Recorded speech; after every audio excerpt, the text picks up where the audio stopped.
Tee Up Tuesdays with Kevin Kisslinger and Golf Tech, Head Golf Pro, talking about putting today. So, what's the phrase?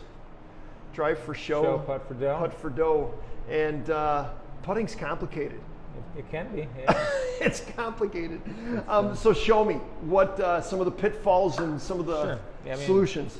Number one, people aren't working on it enough, right? It's not the sexy thing to work on, but in the golf swing, we want a lot of movement. You know, generate speed. We need to turn. We need to push into the ground. Everything we've talked about in these videos. And putting, we want as small as movement as possible. Yeah. We want to be as really stable as we can. And what I see a lot of players struggle with is as they putt, they move everything.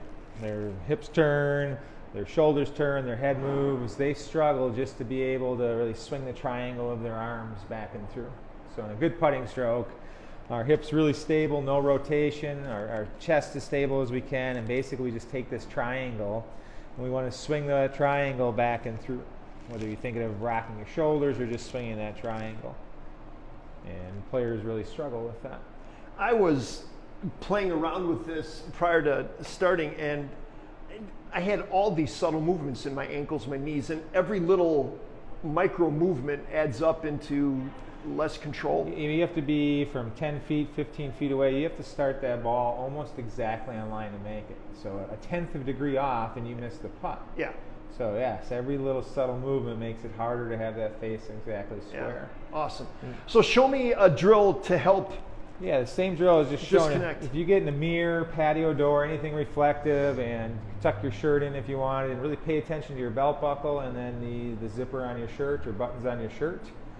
And then you're just going to watch in that mirror, that triangle, try to go back and forth, and then see if your belt moves at all, see if you can control how much your zipper moves, see if you can control how much your head moves.